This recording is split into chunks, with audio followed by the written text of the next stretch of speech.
Good Woch Rabboisai, a good Yor Rabboisai.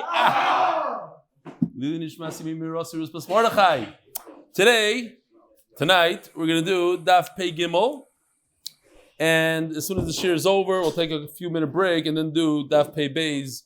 Whoever's interested in sticking around. I do want to thank the Olam. I think it was a tremendous Kiddush Hashem.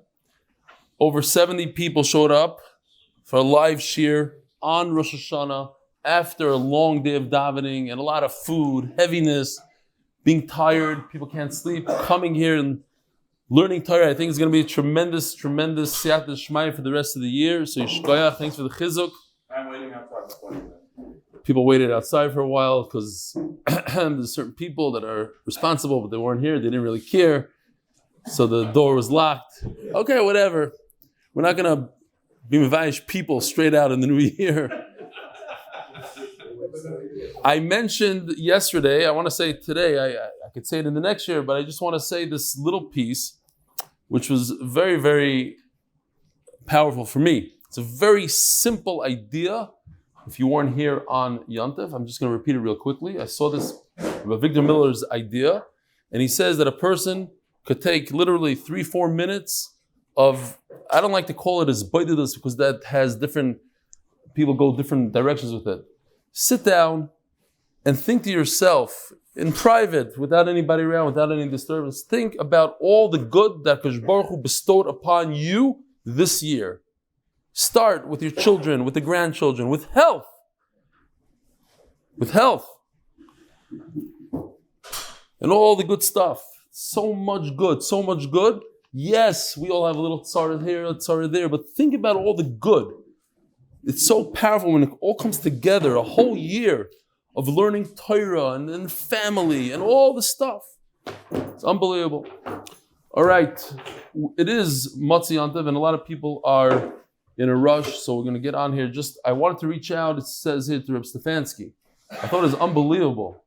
Where are people learning Torah? We have a chabura, we have a family, you can't even imagine. Listen to this.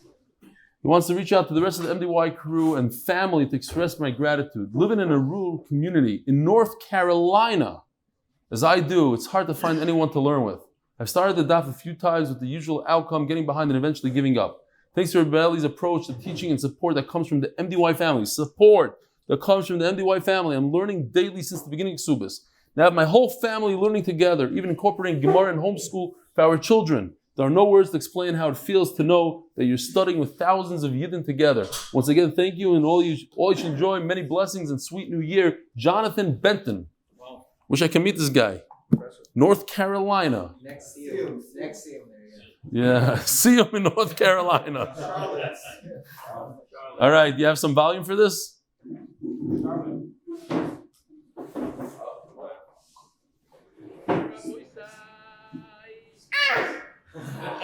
It even says "ah" on the kid's shirt. This guy is a big chizik for me. Katril Kantorovitz. He made a siyum for us. It was his first masechta. He's in his 30s. His first masechta ever. And now here he is, like a year later. Shana tova lecha l'mishpachtecha. He's an Israeli. Thank you very much. I'm just translating on a year of Torah. Almost 400 days of Torah that I was zchus to learn in your zchus. Borch should give you broch and Hatzlacha and nachas, true nachas from all your children and grandchildren. Shpacha, b'hava katriet kanterovitz yishkoyach katriel. I was wondering where he is. Here he is. It's good for once in a while. Once in a while, you stop in with an email. It's good to know that you're still alive, everybody. The Koilel is sponsored for the success of our family that we merit to always crown Hashem. The Masechta is sponsored. Lili Nishmas is Baruch ben Moshe Aaron. Eli Nishmas Moshe Loza ben Nota Shalom. For the Hatzlacha b'chol yonam of my children. The second Masechta sponsor, Reb Eli, it's unbelievable. Jeff Rosner and zchus of my son, Yosef Simcha, Chaim ben Chana. We don't know. Last Rosh Hashanah, that was the Gzeira. Inoperable cancer. Refuah Shlaima, amen. Rest of the Masechta, Ofishel Mitzva Motivators, Avraham Mנשה ben Chana, Brokha, Refuah Shlaima. Heard from him also. He wrote to me. He said that he never cried so much by Nisan Toikev. Avi. And his beard is starting to fall out, and his hair is starting to fall out. Again, He had no clue. Last year, in his 40s, last year, Rosh Hashanah, okay, another Rosh Hashanah. Had he known, would have been a different Nisan of last year. The MDY Family, Ezra Tuvio, Yaakov Ben Asal Yitzchok, Ezra Pollak. By the Lock and Lebovic families, Lakewood NJ, because Torah is the best segula. Fourth Parnassa Chodesh, Refuah Shlaima, Yecheskel Ben Leah, Omeid, as a zchus, that Hashem should watch over me and ensure that I'm completely healthy. Admei ve'esrim, Omeid. Yisrael Moshe Ben Esther for Refuah Shlaima, Omeid. Sonny Halawani took upon himself 35 daf in Rosh Hashanah. I know I myself was, what's the word, right before a test? I crammed today a lot of daf. Avi telling me that he crammed, how many daf you do? 22 daf on Rosh Hashanah. Okay, zchus Avi, listen. But when you do that, you realize you can do it on other days also. It's not just today, You're on a flight, Avi, you can hop around 22 daf, huh? It's a mechayev now. It's a mechayev. Huh? Put our phones down. All right, Rabbi Isai, here we go. This is Tafshin Pei Gimel, Daf Pei Gimel. In with the new year. My Daf of Bachurus also was Daf Rosh Hashanah. Your? I finished Bachurus for Avi. Yeah. The last couple Daf after Rosh Hashanah. Yeah, I just got it. So your few last daf in Bachurus talk about Rosh Hashanah, and somebody who just told me that he was learning for Avi just wrote me an email. He's learning for Avi, and he was in, I don't remember what Masechta Eruvin, and we were discussing the Purim shtick that they did for me. They put my face on the bus, and then I took the revenge, and I put their face, the bald man, and I gave this. So he was learning it in Eruvin, and then we just discussed it the other day, and he says, you see, even the mices line up. HaKoisev Lishtoi, brand new parak or boiser for the brand new year. HaKoisev Lishtoi dinu dvarim einli ben chosayich. So, if you look at the chart here, there are three things that a husband has in the nichse milug. He has the fruit, he has the produce that comes out of it. He has Yerusha, he gets it after his wife dies, he gains control. Also, he has the right to be mevatel a mecher. In other words, if she goes ahead and sells it, he has the right to annul the sale. He has these three things. These are the three things we're going to be discussing. Says the Mishnah, when a person tells his wife, I have nothing to do with your belongings, he writes it, the Gemara is going to say, even if he says it,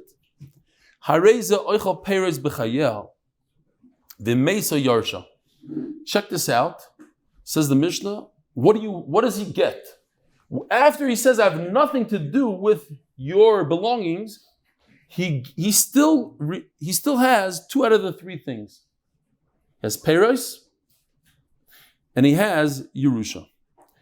Very interesting. If I were to ask you, what is the least important thing on this list? The least important thing. What would the Olam say? The least important thing. In terms of value, what's the least valuable and what's the most valuable? L'chayra, selling should be the most valuable thing, because if she sells it, the husband gets 0 forever. So the ability to annul a sale should be the most valuable thing. Peiros, 1 year peiros maybe, not so much. Maybe yes. The Gemara says no. The Gemara says that the least valuable thing is Bittul Mecher. And that's why, since we don't know what he meant exactly, he must have meant one thing out of the three, so he meant the least valuable thing, which is the green Bittul Mecher. If she sells it, wouldn't the money be sent by Karka?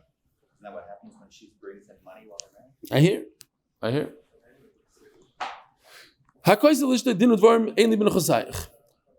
Until you buy, until you get fruit, until this, until that. Okay. He still gets to eat fruit, even though he said, I have nothing to do with it. And even though he said, I have nothing to do with your nechasim, Yarsha. He still gets to inherit her belongings, even though he said, Mefurish, I have nothing to do with your belongings. So why in the world did he say these words? I have nothing to do with it. Shimachra v'nosna kayam. What he meant is the third thing on the list. That if she sells it, it's not bottle, it's kayam. Now, what if he adds a few words to the first line that the Mishnah says? And he says specifically, I have nothing to do with the fruit, with the produce. So now he just added, you see this chart? Leave it on for a second. He just added another thing, not only the bittul mecher, but he also added the blue. It's two things. He said mefurish, I don't want peiros. So he's not going to have any of the income of the property. The Mesa Yarsha. One thing remains, the middle thing, the Yerusha. Rabbi Yehuda Lo'ilam Oichel Peirois. Comes Rabbi Yehuda and he argues. You don't see it mefurish in the Mishnah, but there's an argument here. Peirois. In other words, if he goes ahead, he takes the fruit, and with the fruit he buys another tree. And with the fruit of the second tree, he buys a house. That's peiros. The second tree is peiros. The house is peiros. All he said is, I'm not going to have peiros.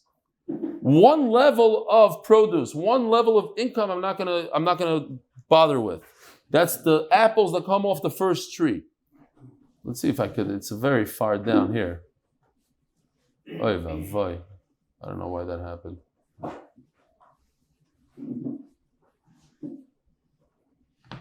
Okay, here. I just did. If you look on the bottom,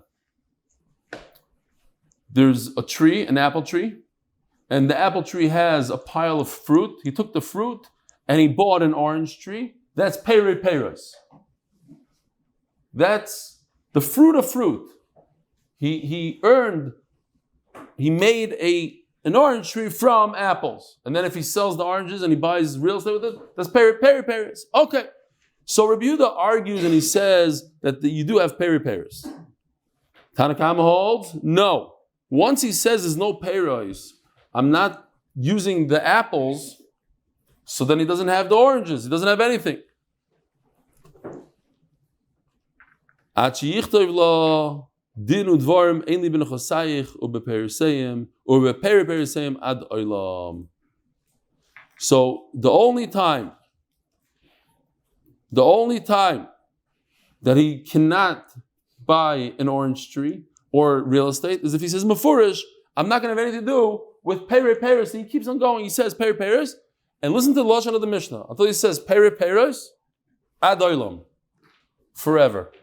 What if he doesn't say forever? So could he buy on the fourth level the income that came from income? Is that okay? Or perhaps it's because he said peiros. Maybe that's the lashon. Or maybe no, it's because the Gemara is going to be done. At the end of the day, we need both lashonos. Peiros and the words adoyla. Okay, next.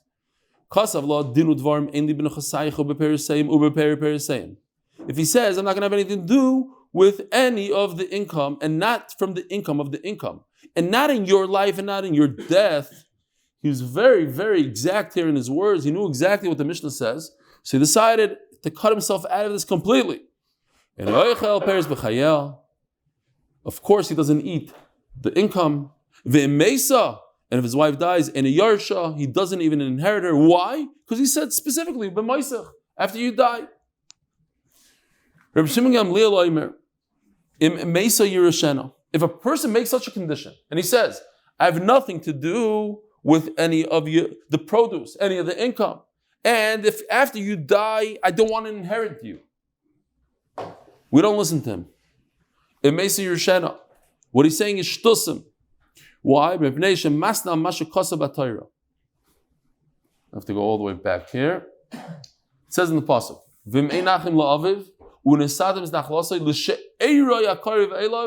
the Torah, the Gemara darshans that it's a deraisa that a husband inherits his wife, his wife. So since the Torah says that a man inherits his wife, so the man has no right to forgive that. You can't disinherit yourself. You know, Reb Chaim Kanievsky, he was very into that his grandchildren should get married at a very young age. So one of his grandchildren got engaged, and he was learning in Tifrach. So they wanted to throw him out of the yeshiva. Got engaged, 17, 18 years old. Said, get out of yeshiva. So Reb Chaim sent a message to Reb Eliezer Piltz that it's a mitzvah to get married. You should get married. So he said, Reb Eliezer said, what do you mean? But that's one of the conditions, that I make a condition, you can't come to yeshiva if you're going to get engaged early. So Reb Chaim sent him, you don't have a right to do that. All my stories are true, and if they're not, they could be true. I don't know. Why would this be made up? It's so typical of everything. First of all, the rule is that you get thrown out of the yeshiva. That I know. I went to Tifrach, the yeshiva Chana, when I was 10, 11 years old. I learned there. That's true. The other guys in the chair. Gary's up. He had to get shmaka davening. Okay, Zok the Gemara. Tani Rebbe Chia. What? Look at Benny, old I never said. A Ben? Oh, you were together with him in yeshiva? Wow. Did you guys do the daf?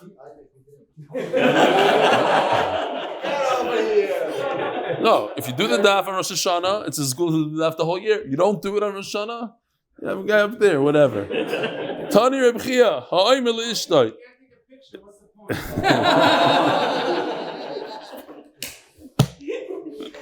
Tani Reb Chia, I hope you can get the volume because I have no koyach to chaz over the jokes. What? He's loud enough. Okay, good. Tani Reb Chia, ha'omer le'ishtoi. Period. End the story. In other words, everything we just said in the Mishnah, Reb Chia, he made the brises. So you have a brisa. Now what? You don't have to write the first word of the Mishnah, the first word of the parak, ha-koisev. So you don't have to write it. If a man says, I have nothing to do with your nechasim, so then we don't give him the third thing, the mechra bottle. And if he says, I don't want peiros, doesn't get peiros. Ask the Gemara, v'chi kasavla. So the way you read it is, okay, first, halacha is, you don't have to write it, you could even say it. But ask the Gemara, even if you wrote it, let's go to the extreme, he wrote it. What happened? Okay, so you have a case of shutfim.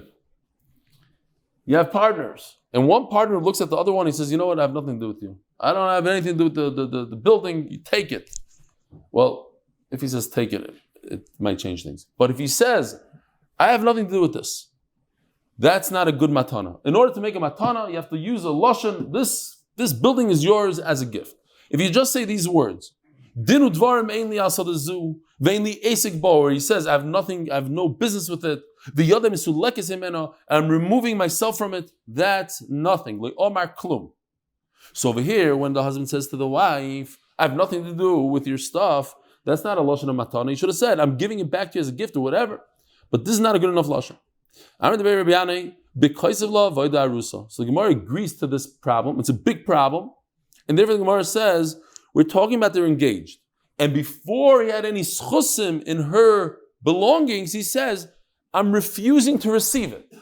If he received it already, he's a partner. A partner cannot, you have no right. If you own real estate, think about it. You own real estate. You can't just, I'm walking away from it. You can't do that. There's rules. You have to write a star. You have to give it to somebody. You can't just say, oh, I have nothing to do with this house. So what if you said that? So if you're a partner with somebody, you're a partner with your wife, you can't just walk away from half. You could give it to her as a gift. Or, says the Gemara, you never received it in the first place. You're engaged, you're engaged and you never got it. So you say, listen, when we get married and it's supposed to come to me, I don't want it. I'm refusing. There's no entry for your stuff. Says the Gemara,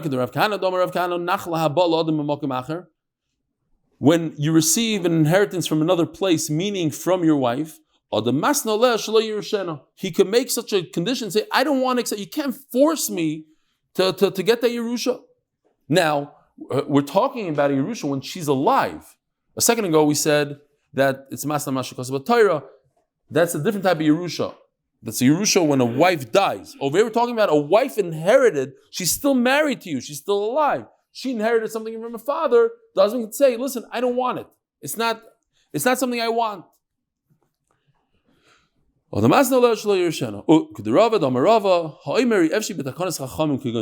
person says, I'm not interested in the takana of Chachamim, what kind of takana? A takana of Chachamim. Oh boy. What if I need a chart, Gary?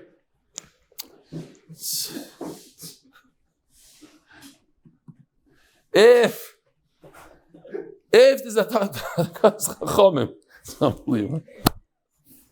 We have to do shurim like this. If there's a takanas chacham, we went. Shalom, bye. We could go up there. Nice, he's back. If Chachamim did something to help you, you could say, I don't want it. Shalom aleichem, tzaddik. How you doing? I don't want it. It's for me. Shoymim loy. Mike going zu. What does it mean? There's a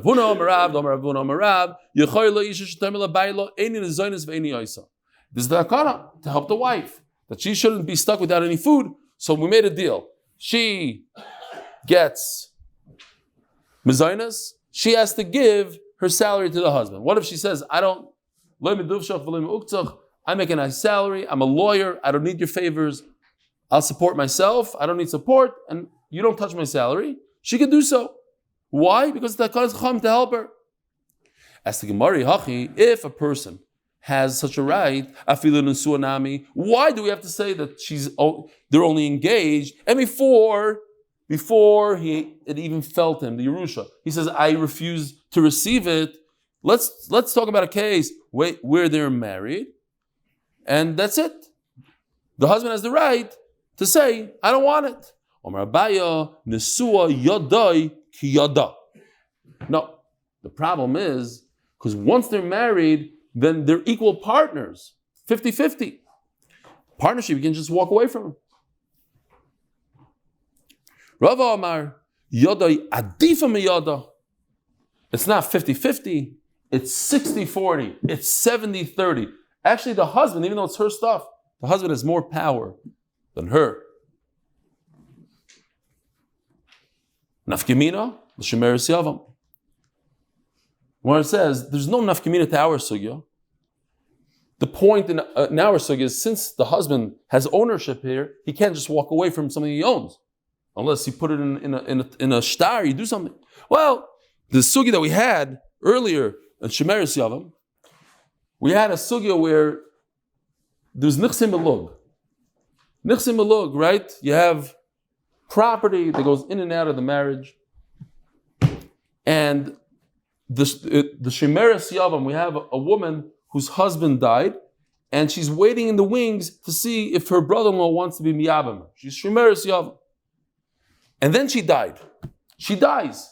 And she has all this nichsei melug. She has all these properties. Who inherits the properties?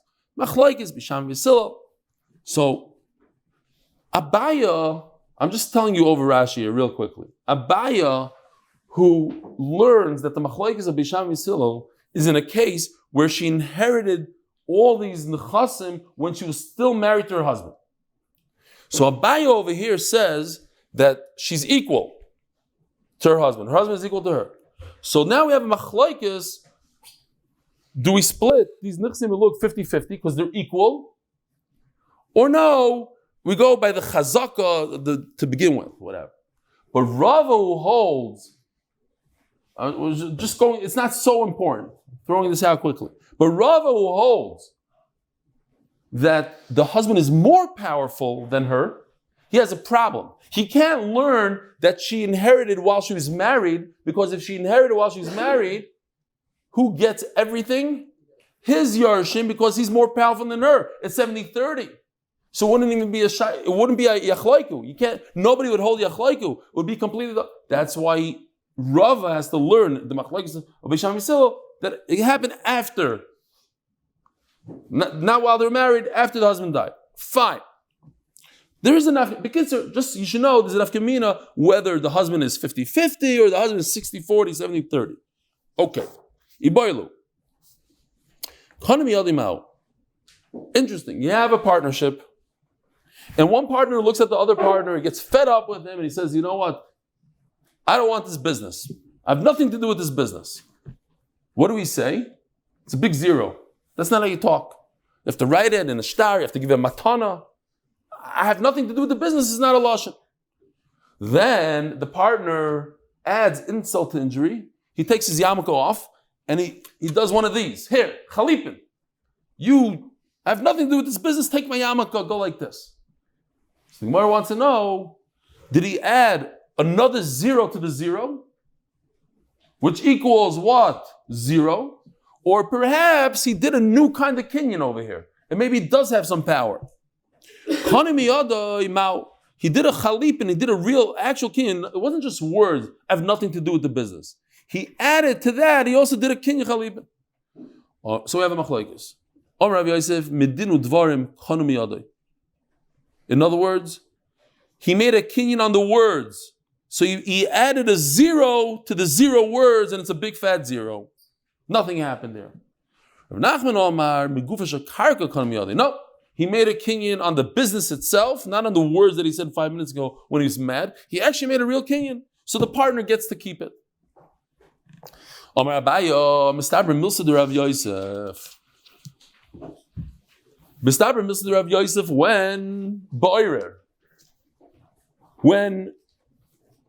what happened was, he says, I have nothing to do with the business. So the partner says, okay, I have nothing to do with business. He goes into the business, he starts changing the locks.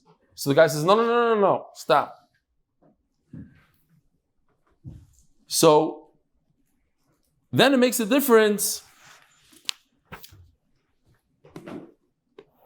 Rav Yosef says, it's nothing.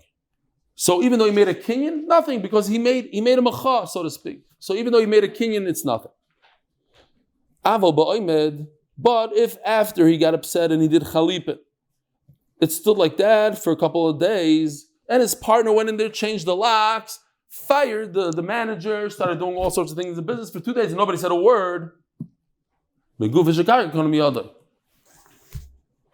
So, interesting. Rashi sticks in a lashon here, interesting. The reason why it stands is because the only reason he wakes up 2 days later is because somebody taught him to make a macha. Oh, somebody taught him. Okay, fine. And that doesn't count because he really meant to give away the business and he made a kinyan chalipin. And because somebody said, what are you, crazy? You just gave up your entire business. Go back and say, they didn't mean it. It's too late. Go back. When he comes back and says, I didn't mean it, that means somebody taught him to say that.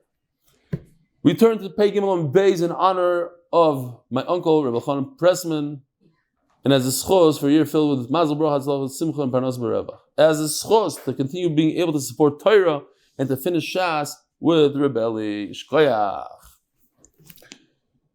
When a person does chalipin, again, what happened? He said these words. He says, I have nothing to do with the business. Nothing. And then he did a kinyan, so the halacha is, it works. The kinyan does work. It's on the gufa karka, it's not on the words. We just said the nafkamina, if he made a macha right away, if he made a macha 2 days later, says the Gemara, the mind of nafkamina, who cares? Look at the Reb Yosef, what? We just said a nafkamina. I never heard of such a thing. In other words, I don't hold that there's a difference between making a macha right away, making a macha later. The bottom line is the chalipin works. Now, the Mishnah says, why did this husband write the wife a lashon? I have nothing to do with any of your belongings. And then we say, you know what? He didn't really mean it. He could still eat fruit. He could still yarshin her. The only thing he can't do is he can't be mevatel a mecher.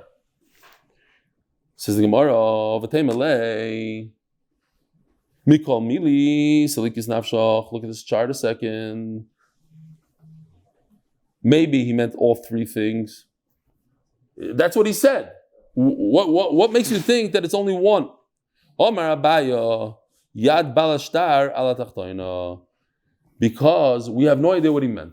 And we don't know what he means, so the one that has a shtar, in other words, the woman, the wife, she has to prove what he meant. And since she can't prove what he meant, so we have to take the least valuable of the three. As the Gemara of so maybe what he meant is the fruit, the produce. Maybe that's the least valuable. Omar Abayo, why is it the least valuable?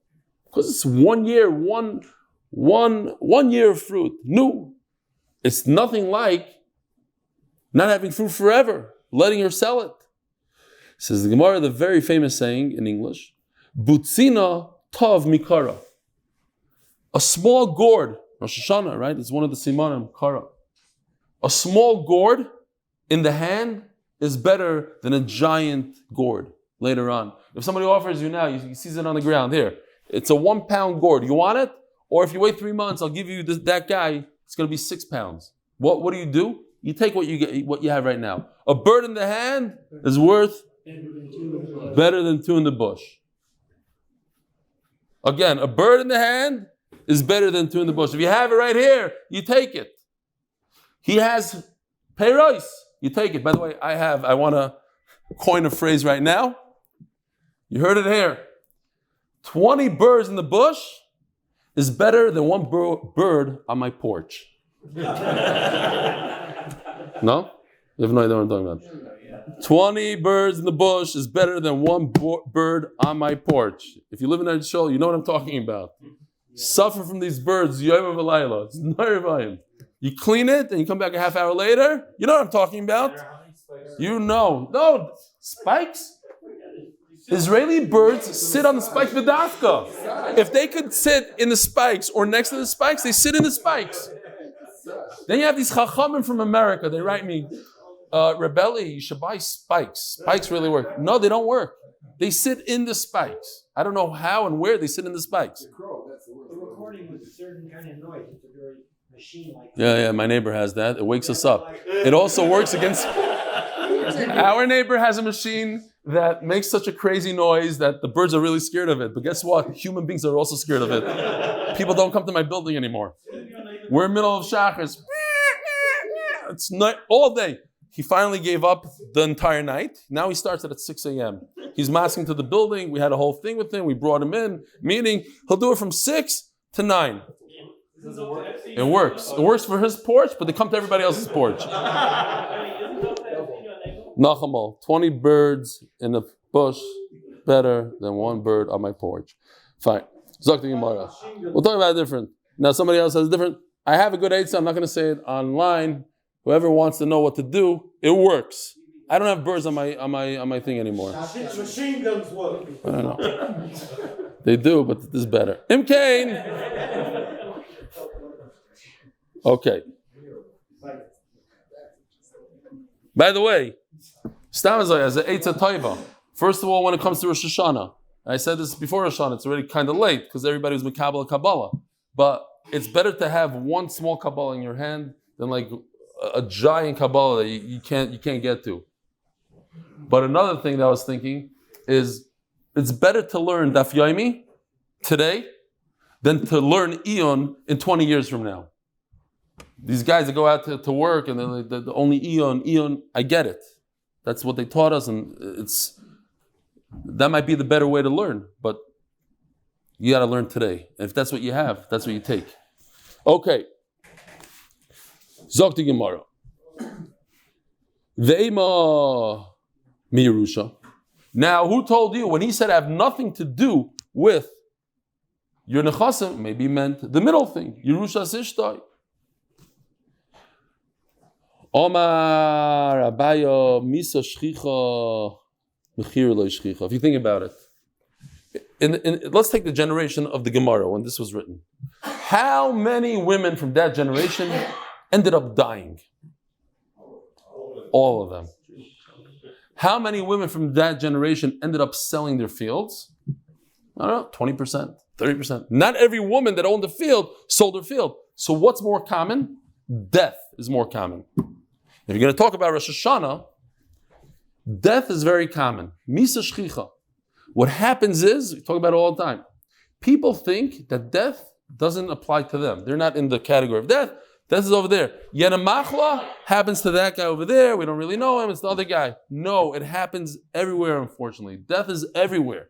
If we realize it and we live it, misa shchicha. It's not an uncommon thing, unfortunately. Misa shchicha, mechir eloi shchicha. When a person, this husband, he said, I'm removing myself from one of these three things, mimilsa eloi shchicha. He removed himself from something that's not very common. Says the Gemara, Memela, what do we have here? Bittul mecher. That's what he was misalik himself from.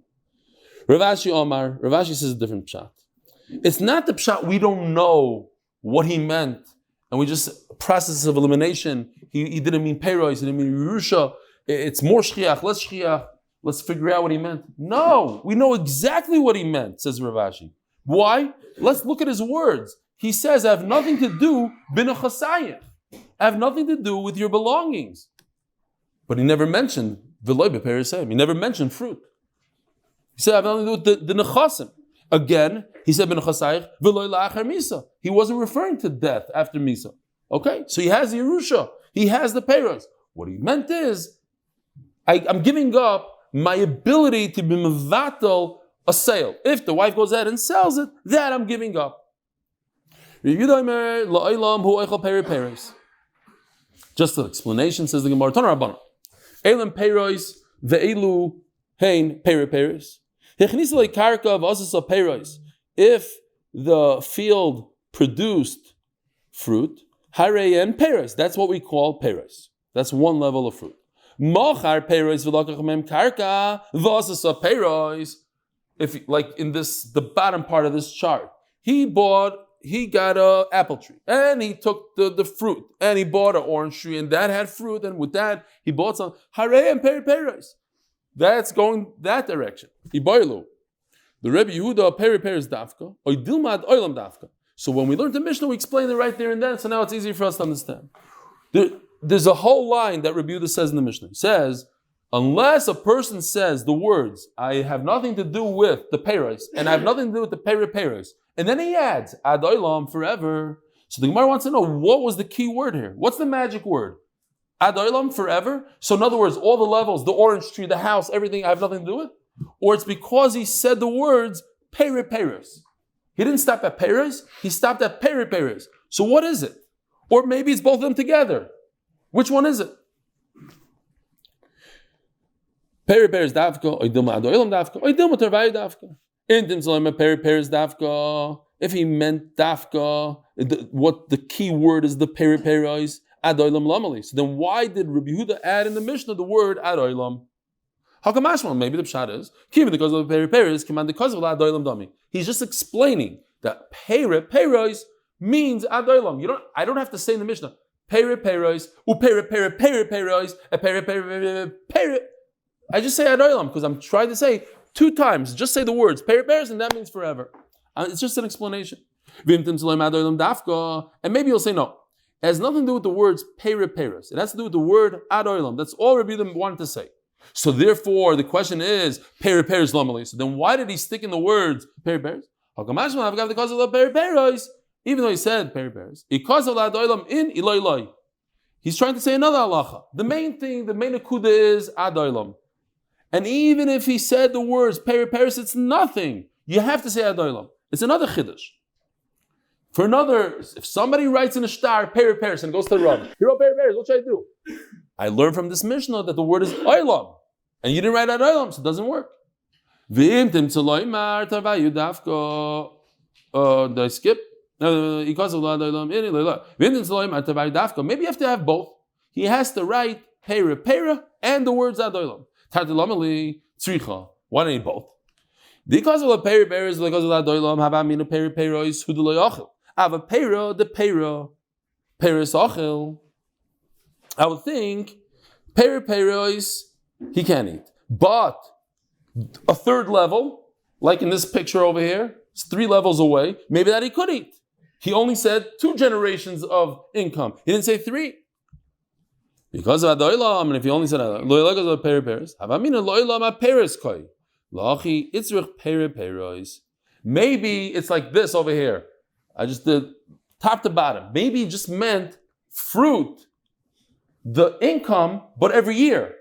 Tavshin Pei Gimel, Tavshin Pei Daled, but it's the same fruit coming off the same tree. Kamash Malon, that what he meant is sideways, different income that was created from income. Ibailu. What if he jumped? He says, I have nothing to do with your belongings, and I have nothing to do with the second generation income. But he forgot to mention the first generation of income. Could he eat the apples off the tree? What he meant is the orange tree that comes afterwards, but he never mentioned the apples that come off this tree. He removed himself from a second generation. But he didn't remove himself from the first generation, meaning the actual fruit that comes off the original tree. Maybe he meant everything. Says the Gemara, I'll prove it to you. Of course he meant everything, even the first generation. Because if you mean that this pile of apples, he's okay with. So if he consumed all the apples, so then how did he buy an orange tree? He has no income. If he's allowed to eat the apples that come off the tree, so how in the world did he have left over to buy peri-peris? Says the Gemara, Reb Yehuda in the Mishnah says, even though he can't eat the first generation, he could eat the second generation. So you ask the same question of Reb Yehuda, how did he even get to the second generation if he can't touch the first generation? Ella but the Shira. So you're talking about because there's some left over, and he actually purchased with it. Okay, it's in a certain situation where he left over and he was able to buy other stuff with it. Zok the Gemara, we could start this sugi, even though it goes into tomorrow. We'll start it. We'll repeat it tomorrow, I guess. Let's see if we have here. Yeah, okay. Says Reb Shimon Gamliel at the end of the Mishnah. He says the Hatzlacha that even though the husband says I have nothing to do with your stuff, and if you die, I don't want the inheritance. Michael Toivus, we don't listen to him. And when she dies, he inherits her. Why? He says a reason in red. It's mashna because about Torah. Okay? So there's two things going on here. He says a halacha. Halacha is that if she dies, he inherits her. And he gives a reason, because it's a masna because of Torah. It says in the pasuk that a husband inherits a wife. You can't argue with that pasuk. Amar Rav, comes Rav and says, halacha Reb Shimon Gamliel. I agree to the blue. I agree that if she dies, the husband inherits her. But not because of his reason that's masna mashakas b'tar. It's for a different reason. So now the Gemara goes through 4 steps to see exactly how to understand this. What does it mean exactly? Okay, the Rav agrees that if she dies, he does inherit her. Even though he said he doesn't want to inherit her, we force him to inherit her, but not because of Reb Shimon Gamliel's reason. Reb Shimon Gamliel is of the opinion that you can't make a t'nai against what it says in the Torah.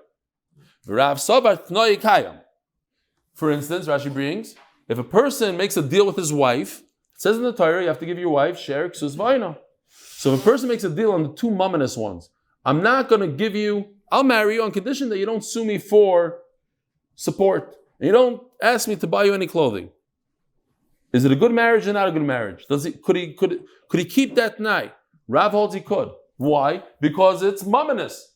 I'm allowed to be mevater somebody. If somebody owes me $100, I'm moichel.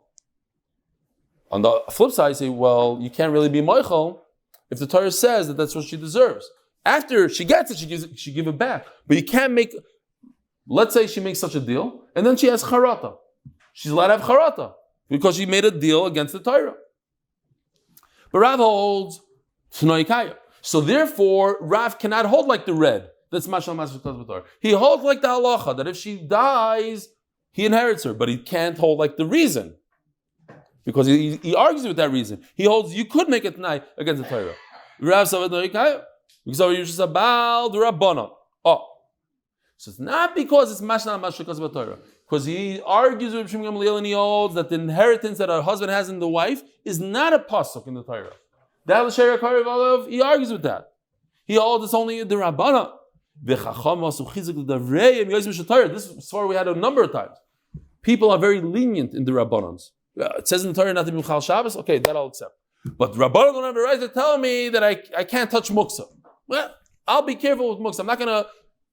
No, so we're gonna do something. We even said sometimes you get misa on the Rabbanon because it's so chamer. So Rav is gonna agree that if she dies, even though he stipulated, I'm not taking her inheritance, he must take her inheritance. He can give it away afterwards, but he receives it. Why? Because it's the Rabbanon, and we made a very strong chizuk to the Rabbanon. Have a wonderful year.